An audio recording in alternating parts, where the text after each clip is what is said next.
OneFM et One TV présentent la rubrique Émile Frey Genève Acacia. Émile Frey Genève Acacia, plus qu'un agent BMW et Mini.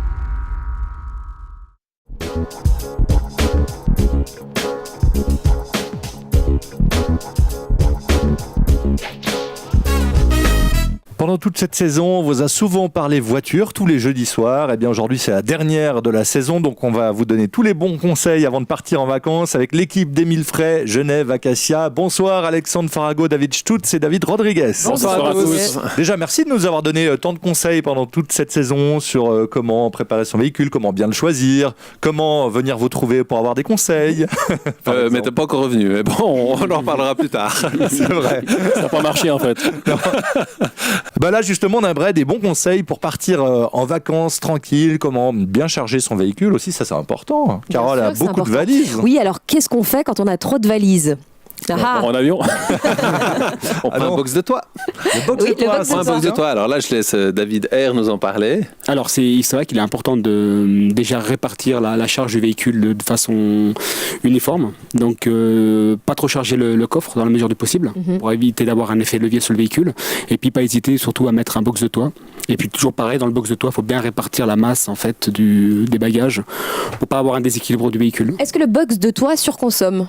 Fait surconsommer. Oui. Alors vous aurez une surconsommation parce que vous avez un appendice aérodynamique supplémentaire sur le véhicule, donc qui fait qu'on va consommer un tout petit peu plus. Vous pouvez juste demander à madame de faire un effort et d'emporter moins d'affaires aussi. Ça va être compliqué ça. Ah Ça peut être compliqué, mais attention, un box de toit, oui, mais attention pas à le surcharger. On rappelle qu'une galerie de toit, en moyenne, c'est entre 50 et 75 kilos. Ça fait déjà pas mal d'habits. Pour du maillot de bain, ça en fait beaucoup. On est d'accord, oui. Mais faites attention de ne pas surcharger et surtout vous assurer qu'il soit bien fermé, parce que quand vous êtes à 120 ou 130 sur l'autoroute et qu'il s'ouvre, c'est les suiveurs qui seront heureux de récupérer vos affaires. Donc faites attention. Est-ce que la planche de stand-up paddle de Carole rentre dans le box de toit ? Ça va être compliqué. Il y a beaucoup de gens maintenant qui transportent. Non, mais il y a des supports exprès en fait pour ça justement. Ouais. Donc sur les barres de toit, il n'y a pas de souci. On mettra. C'est fait pour.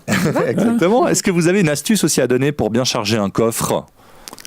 Oui. Pour maximiser l'espace. Jouer à Tetris quand on est petit, ça sert. Alors, suivant la voiture que vous avez, vous pouvez même avoir la bagagerie qui va spécifiquement pour la voiture.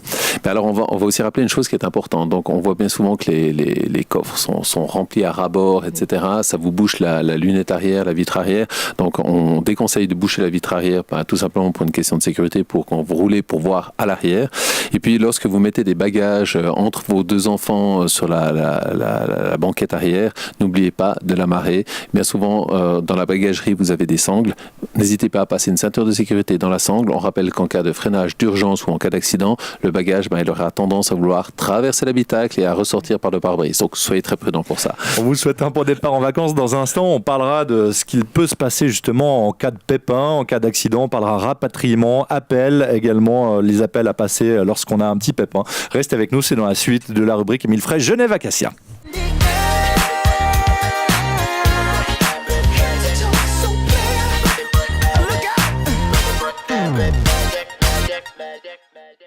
Nous sommes de retour dans la dernière rubrique Émile Frey Genève Acacia de la saison. On parle des vacances. On vous a appris d'ailleurs comment bien préparer votre véhicule pour les vacances.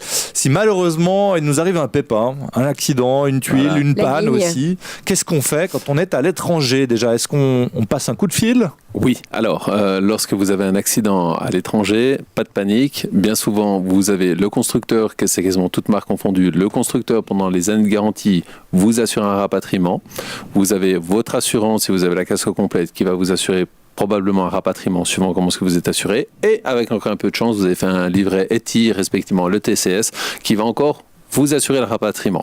Alors bien souvent, les conducteurs ont entre 3 et 4 systèmes de rapatriement. Toutefois, vous n'allez pas appeler les 4. Vous en allez appeler un de votre choix, respectivement celui qui vous donnera les meilleures prestations. Le plus séduisant. Le plus séduisant, c'est-à-dire qu'il y en a qui peuvent vous donner des chambres d'hôtel, vous payer des repas, le retour à votre domicile, etc.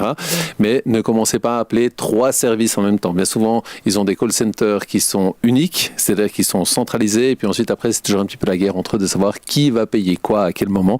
Donc, focalisez-vous sur un prestataire du début jusqu'à la fin et ensuite votre véhicule sera pris en charge et rapatrié sur la Suisse, respectivement dans votre concession que vous aurez désignée pour être remise en état en cas d'accident. On rappelle maintenant que dans les nouveaux véhicules, c'est le cas chez BMW et Mini, il y a aussi le fameux bouton SOS. Est-ce que ça fonctionne, ça, à l'étranger ? Ça fonctionne très bien, ça fonctionne... Au plafonnier, en général. C'est un appel d'urgence. Tout à fait, c'est votre appel d'urgence. En cas d'accident, vous appuyez simplement sur ce bouton. On rappelle aussi qu'en cas de déclenchement d'airbag du véhicule, vous allez être directement mis en communication avec ce centre. C'est automatique, vous n'avez pas besoin d'appeler suivant le type d'accident, ça appelle directement. Et puis là, en l'occurrence, ils vont tout organiser, donc le rapatriement, l'envoi des secours, etc. C'est mieux d'appeler par cette fonction-là que d'appeler par exemple le TCS si on a le livret. On va pas dire que c'est mieux, c'est à votre choix. Voilà. C'est votre libre arbitre de nouveau de choisir votre prestataire. Mais sachez que vous avez ces possibilités.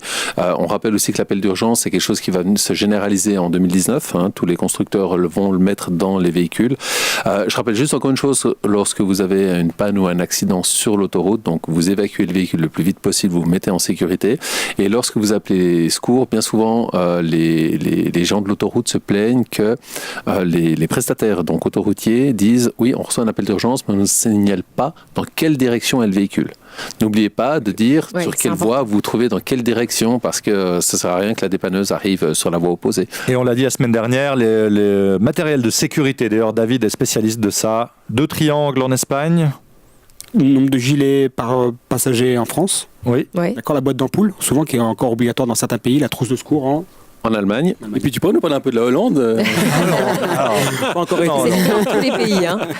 Et ils font un très bon fromage en Hollande, si jamais. Merci beaucoup, messieurs. Merci et bonnes vacances. Merci. C'était la rubrique Émile Frey Genève Acacia. Émile Frey Genève Acacia, plus qu'un agent BMW et Mini.